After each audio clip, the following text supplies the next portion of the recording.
In 2020, India unveiled its ambitious $23 billion production-linked incentive scheme, a bold and unprecedented move designed to challenge China's dominance as the world's manufacturing powerhouse. The government's vision was clear: to transform India into a global manufacturing hub, create millions of jobs, and boost exports on a scale never seen before. The plan was to attract global giants, empower domestic firms, and fundamentally reshape India's economic landscape. By offering lucrative incentives, the government hoped to lure multinational corporations to set up factories, while also encouraging Indian companies to scale up and innovate. But fast forward to late 2025, and the grand experiment is being quietly dismantled. The optimism that once surrounded the scheme has faded, replaced by a sense of missed opportunity and growing skepticism. The PLI scheme, once celebrated as a game-changer, is now being studied as a cautionary tale in economic policy circles. What was meant to be a turning point for Indian industry has instead become a sobering lesson in the challenges of large-scale reform.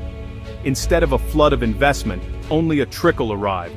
Hopes of a manufacturing boom gave way to the reality of underwhelming participation and slow progress. Less than 8% of the promised funds, just $1.73 billion, were actually disbursed to companies. The vast majority of the money remained locked away, unused, as projects stalled or failed to take off. Manufacturing's share of the economy shrank, not grew, falling from 15.4% to 14.3%.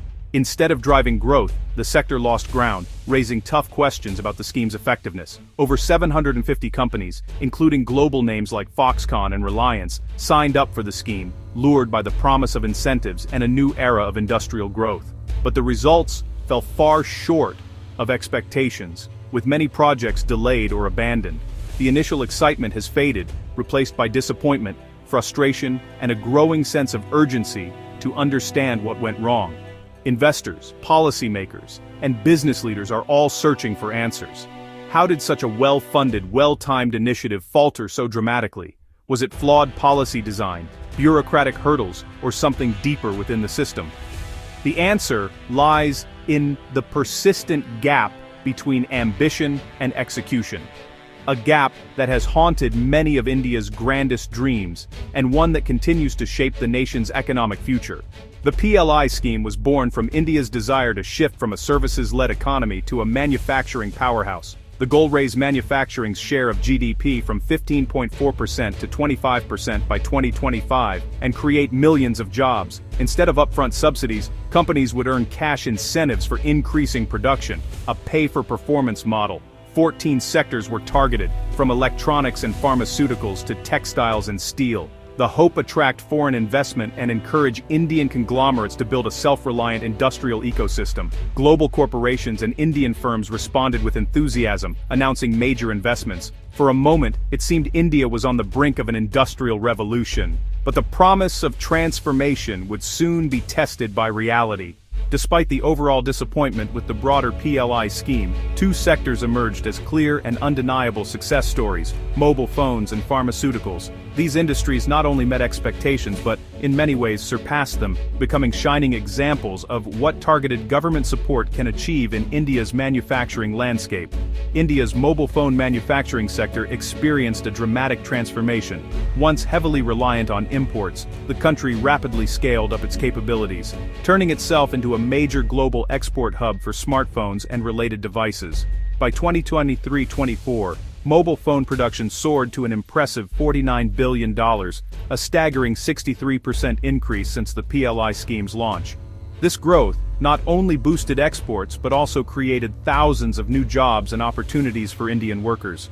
Global giants like Foxconn and Wistron, alongside leading Indian firms, rapidly expanded their operations, investing in new plants, technology, and workforce training to meet surging demand. The Made in India iPhone soon became a powerful symbol of the country's manufacturing ambitions, demonstrating that India could compete on the world stage in high-tech production. Pharmaceuticals too thrived under the scheme. By 2023-24, India's pharmaceutical exports reached $27.85 billion, cementing the country's reputation as the pharmacy of the world. The PLI scheme played a crucial role in reducing India's dependence on Chinese imports for key drug ingredients, strengthening the nation's self-reliance and supply chain resilience. Together, these two sectors accounted for a remarkable 94% of all incentives paid out by late 2024, highlighting their outsized impact on the scheme's overall results. Their achievements showcase the transformative power of well-designed, targeted incentives, inspiring hope for India's manufacturing future. Yet, this success also cast a spotlight on the persistent struggles faced by the other 12 sectors under the PLI scheme, reminding us that targeted support alone is not always enough. In contrast, sectors like steel, solar, and textiles struggled to gain traction. Specialty steel projects faltered, with nearly a quarter collapsing due to uncompetitive costs and cheap imports. Solar panel makers couldn't match China's scale or prices, leaving most firms far from their targets. The textile industry, squeezed by lower-cost rivals and regulatory hurdles, saw little new investment. PLI incentives weren't enough to overcome deep-rooted disadvantages.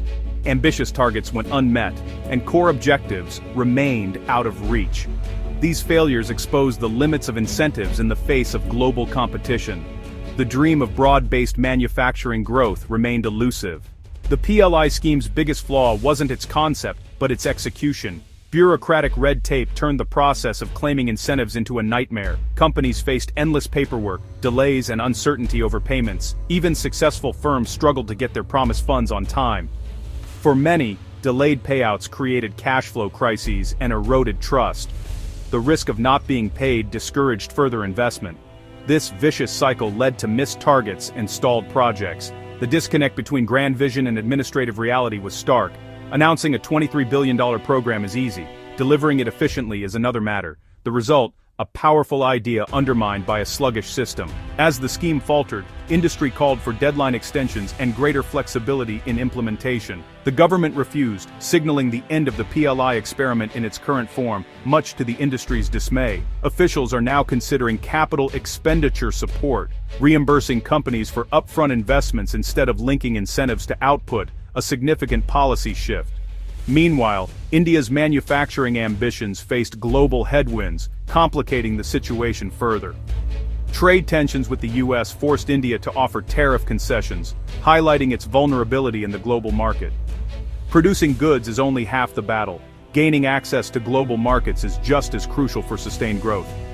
Internal flaws and external pressures combined to derail India's manufacturing dream, leaving the future uncertain.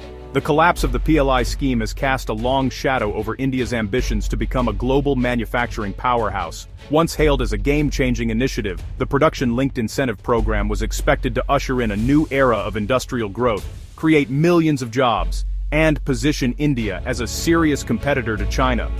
But with its shortcomings now exposed, many are left wondering what the future holds for the country's manufacturing sector. For many, the PLI was seen as India's best shot at transforming its industrial landscape.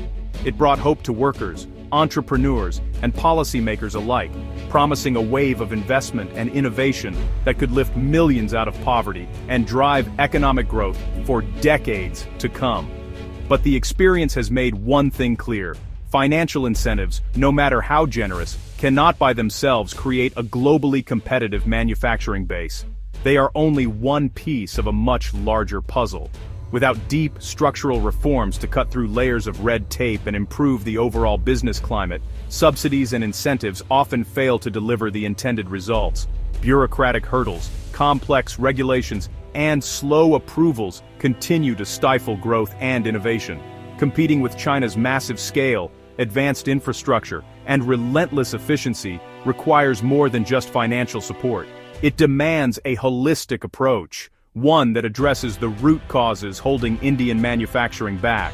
India now stands at a critical crossroads. Should it double down on its thriving services sector, or make another bold attempt to revive manufacturing? The choices made today will shape the country's economic destiny for generations.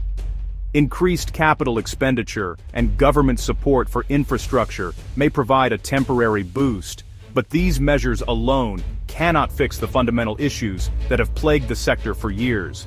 Real, lasting change will require India to tackle tough reforms in land acquisition, labor laws, and logistics. Only by addressing these core challenges can the country hope to unlock its true manufacturing potential. The story of the PLI is a sobering reminder that ambition, no matter how grand, must be matched by effective execution and a willingness to confront difficult realities. For now, India's dream of becoming the world's next great factory remains just that, a dream waiting to be realized, if the country can summon the resolve to make it happen.